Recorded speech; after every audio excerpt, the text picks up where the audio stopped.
All right, we are at the Pleasant Hill Cemetery where we're going to tell this story.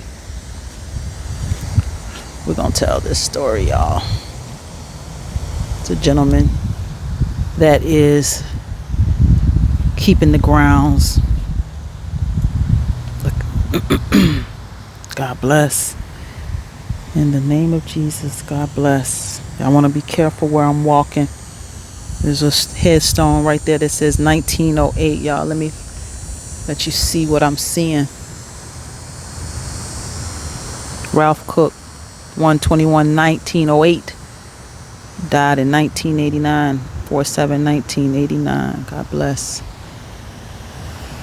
1915, some of these 1903.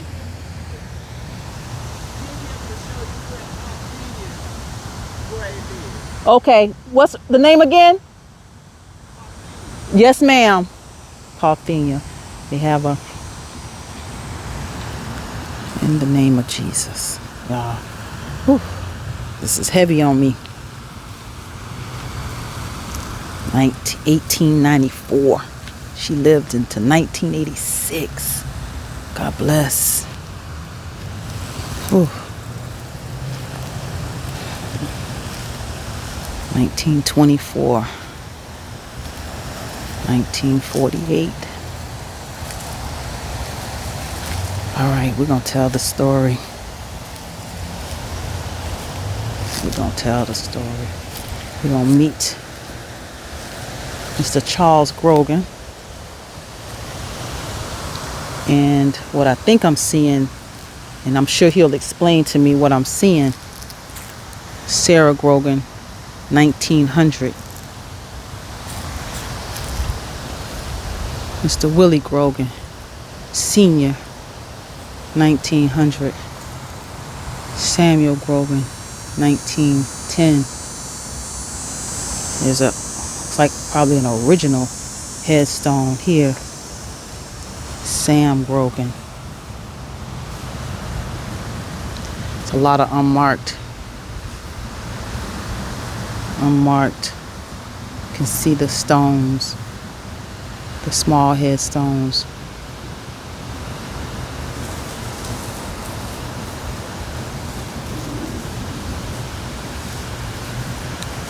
All right, so here's the deck that she spoke about. Let me zoom out a bit so you can see. Here we go. There's the deck. This is Mr. Charles Grogan. And I'm going to let him introduce himself. And we're going to tell the story, Mr. Grogan. Let me put that on you so we can hear you loud and clear. Good afternoon, sir. Good afternoon. My name is Charles Grogan.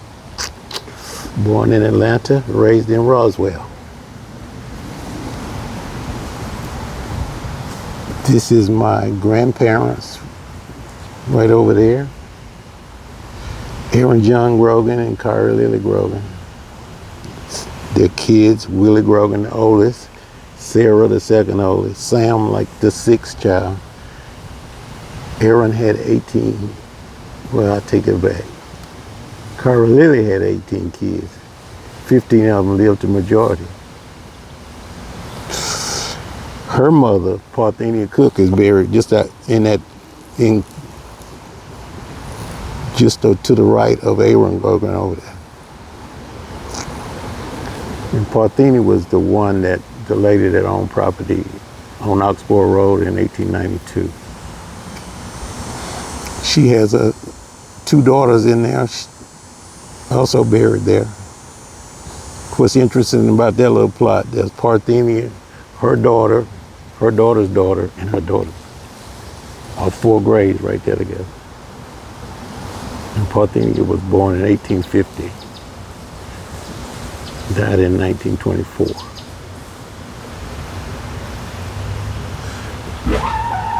There's a few slaves buried here who, over there near all those bushes that's on the fence, Grace Robinson, she was Mittie Bullock's maid. She was a slave. And William Jackson, he has a marker over here. We just put that down recently. I'm not sure if he's buried here, but he was on the burial society at the time. His name is on there. So we assume he was buried here. There's a few slaves buried here,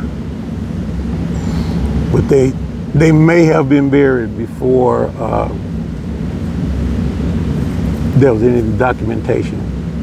The oldest marked grave is that hand-marked grave there of a kid, P.L. Newell. He was born in 1902, died in 1904.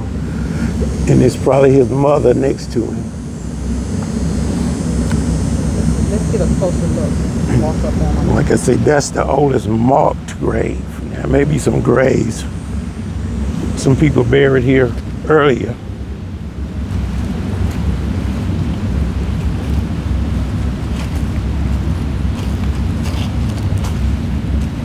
These markers here that were donated, Grow Community Group got money and raised money to get those markers right there. And what we're doing now is trying to put names on those. The Historical Society is getting donations to put names on there. And we've done about 45 names. And this is that hand-marked grave right here. P.L. Newell, 1902, 1904.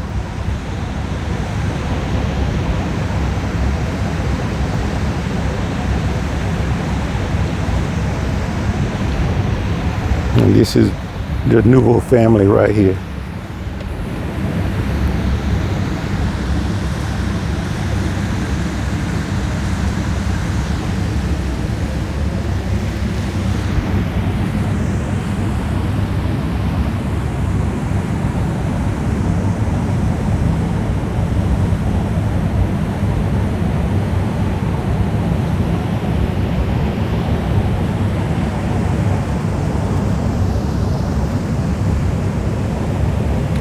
There's a few veterans buried here. Here's one World War II veteran.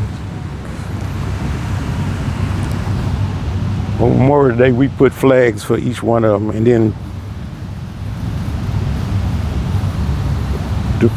we put wreaths on there in December on each one of them. The Historical Society again raises money to buy the wreaths. There's 3 World War II, there's 3 World War I, 5 World War IIs, and 1 Vietnam veteran buried in this cemetery.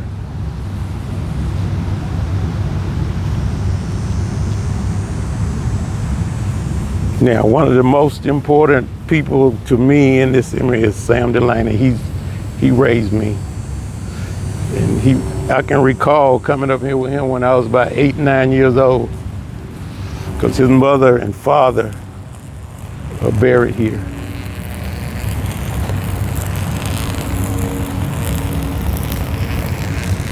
Yeah. This is Sam and Lottie, the people that raised me.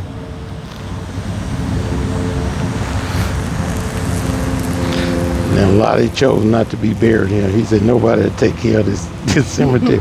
So she's buried up the street in Green Lawn. Now these markers are the ones that we put names on. That's Sam's mother, father, and brother.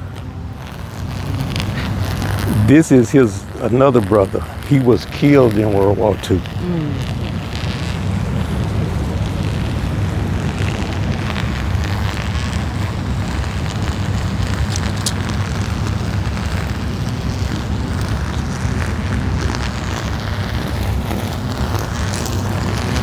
And he's honored down at the City Hall. He's on the wall. There's 11 gentlemen that was in World War II that were killed. We had Warble ties. 2 of those were black.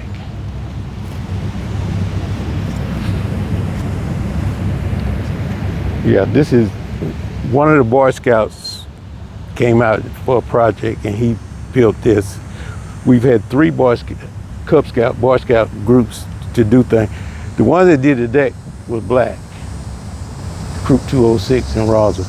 Now this guy was a little white guy. He put this here in the benches for his project, become an Eagle Scout. And another young man, he put the board out there. He asked me when he had a project, he wanted to come over here and do something. He asked what he wanted. I said, well, if we put a board up to put the names of people that was buried here that didn't have markers, or just let you know who's buried. So he did that for his project, and he cleaned off the cemetery. And this marker right here was donated by the Roswell Historical Society.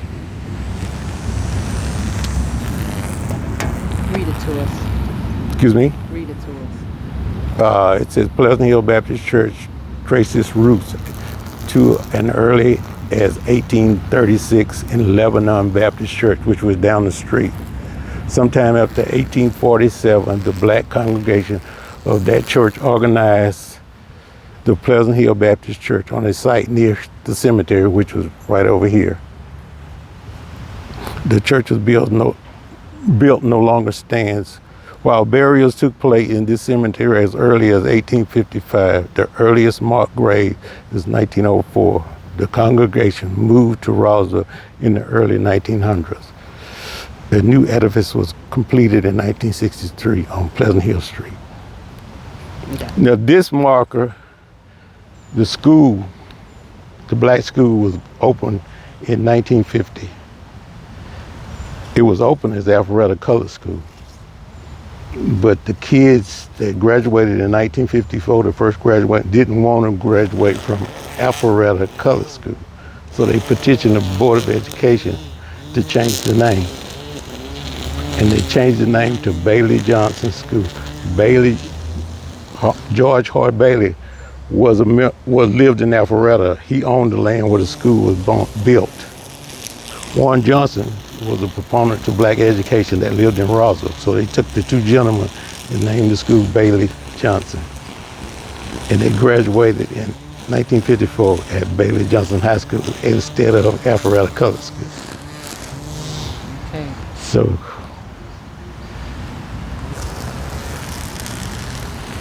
and it's a lot. Now, this young lady right here, and I say young lady because she died at 108.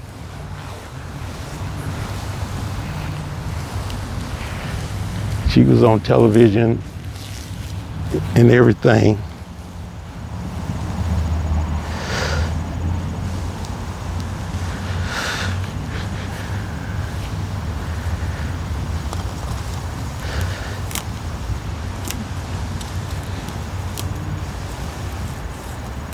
Yeah, that's one of the.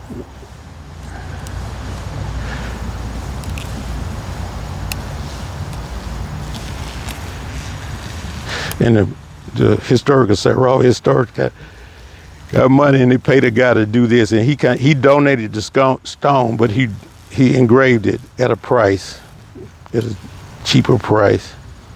So, and we're still doing it. And these numbered markers, Roswell Historic had got donations, and what we were doing is, where we didn't know. We know where somebody was buried, but didn't know their name. We just put a number down. And what we're going to do, or what we're doing, is, if somebody, let's say that's her husband down there. He was married before, and this is probably his daughter, one of his relatives. So we just put it close to the area, family, like family plot. So some of the things are guessing, but we'll put the number and the name on that board, so you can come here and see that at least they're related. We may not be exactly where they're buried, but they're with their family, or near their family. And this.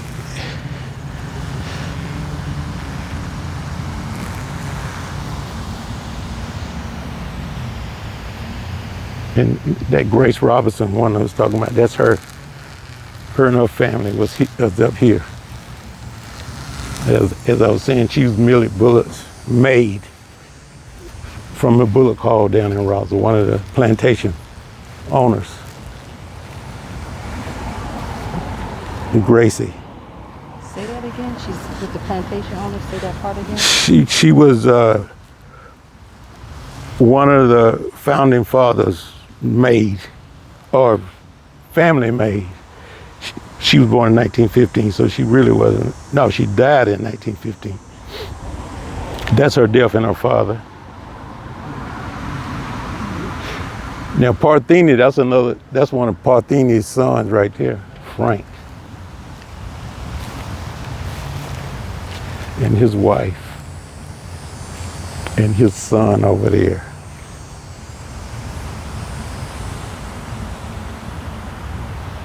What about along the fence? Well, it's different people. This is, like I said, this is his son, their son. And Mary Heath Taylor and Price Taylor, that's her husband.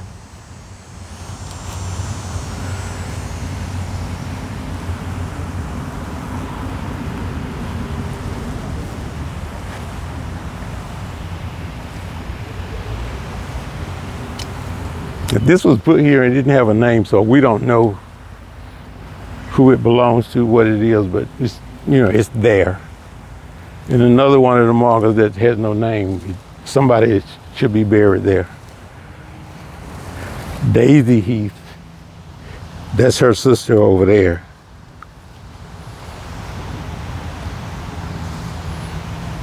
And Daisy, this is her daughter.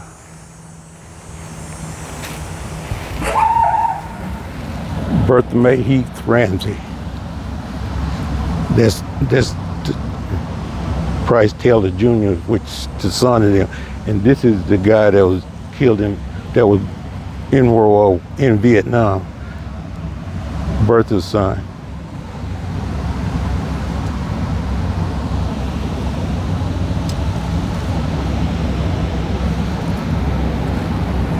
And like I say, this is Herman and Minnie Martin, and her son, their son, John Allman. And those two markers right there, they had 2 kids that died. So we got numbers on those. And if we raise some more money, we put a name on it. Then this is what I was saying earlier, Parthenia Cook. My second grandmother.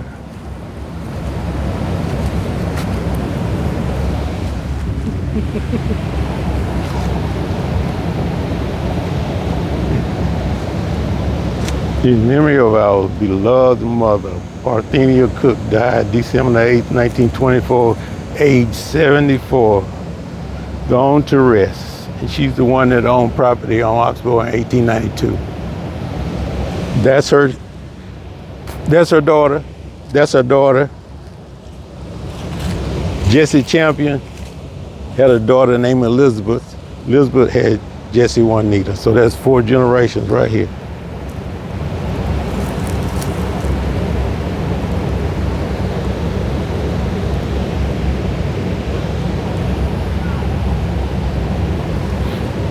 And when I started going to the library, finding death notices in the paper, I came down to this grave here.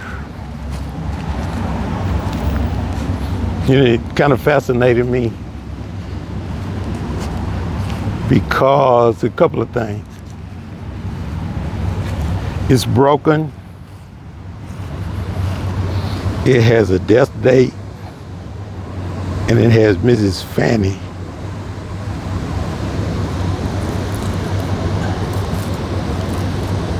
When I found that death date in the paper, her last name was Grogan. Then my grandmother, Cara Lily, married Grogan. But this is Partheni's youngest daughter. She married a Grogan, but the Grogans were not related.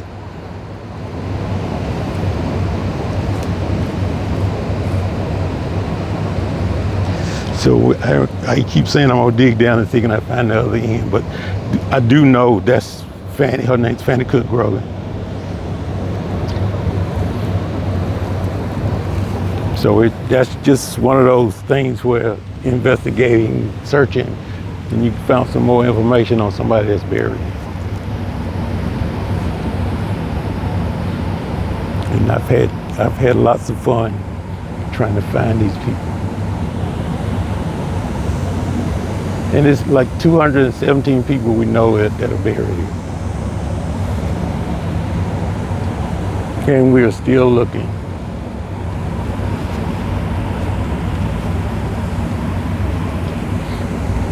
But they did probe the cemetery to put these markers down here. That's why they say somebody's buried here. That's the Blakes. And this is Reverend John Blake. That's his son. That's his wife. Again, he has a broken headstone. But I knew him. He lived on Webb Street where I grew up. John Kirk, Emma Kirk, that's his wife.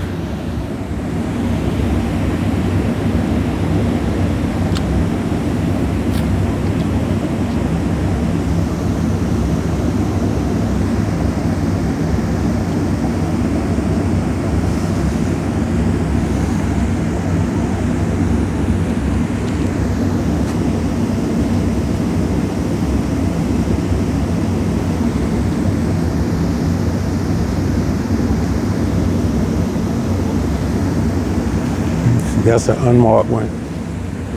But then later, a couple of years ago, we got the guy that owned this Mims Corporation right here, right across the street there. He paid to do a ground penetration radio.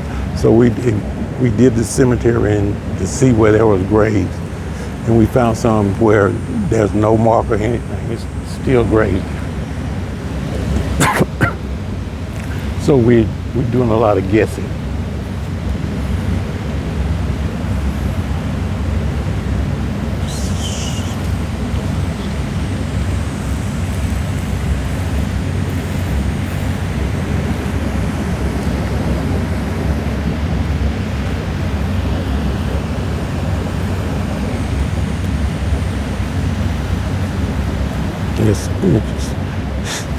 Carter Lily died 32. My mother was 4 years old. My mother was born in 28. She grew up with all her sisters as her mother. She had 4 or 5 mothers.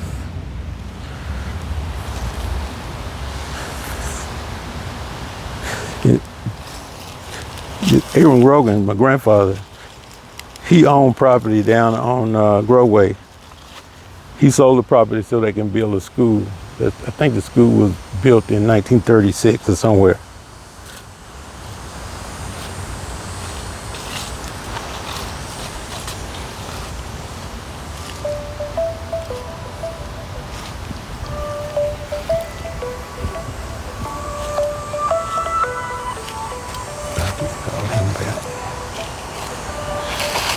And this is back to those kids.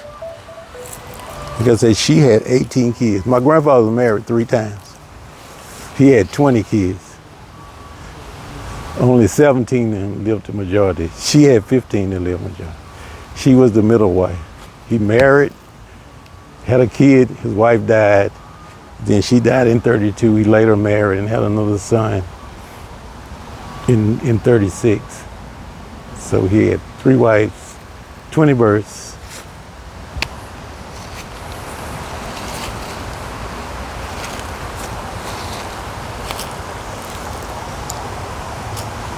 You see, yeah, he was a veteran.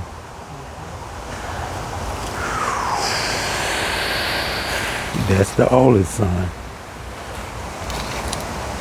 He worked in the cleaners in downtown Roswell. He would drink a lot, and one day he was working, and he got caught. He spilled some cleaning fluid on him, and I guess he had a cigarette or something. He caught fire, and he died from complications from the burn.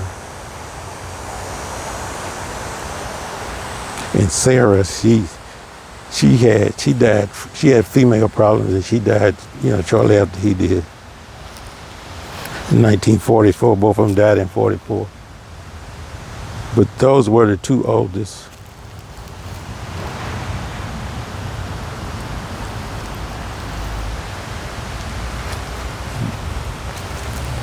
There's a lot of other little stories here. There's a few people I know nothing about. Because there's one lady named Bessie Brownlee. I can't find anything on her, but I know the Coolidge, when they come up here, they put a flower on her grave. And I'm never here when they come. So I want to know, I think I got one of the son's Coolidge, no, grandson. I think I got his phone number, but I forget to call him. Man, he maybe he knows who she is. But it's good to pay attention to these things. This is the ground penetration radar they printed out.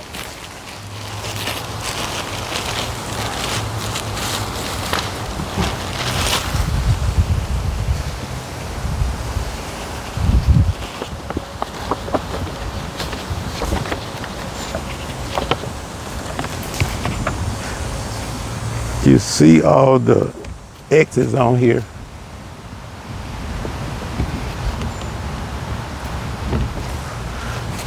That's where they think somebody is buried.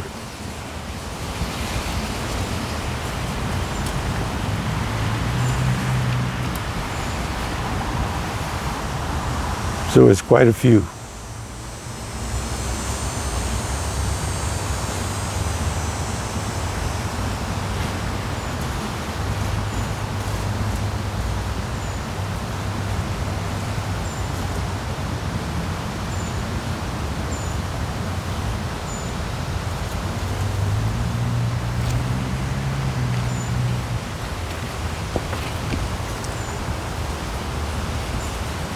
So there's a lot of guessing going on. and maybe some of these people, I found the death certificate, but like I said, I don't know where they're buried.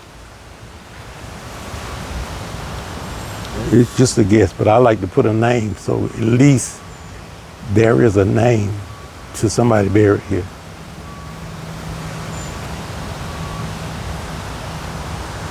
And this is our work, Georgia. Excuse me? This is our work, Georgia. This is the work that we have to do to tell our stories, to make sure House Bill 89 is passed in this state. Reparations is a debt that is owed. Reparations is a debt to those of us who are descendants of chattel slavery. We have a story. We have stories to tell. And we're going to continue to tell these stories. We're going to continue to fight the good fight.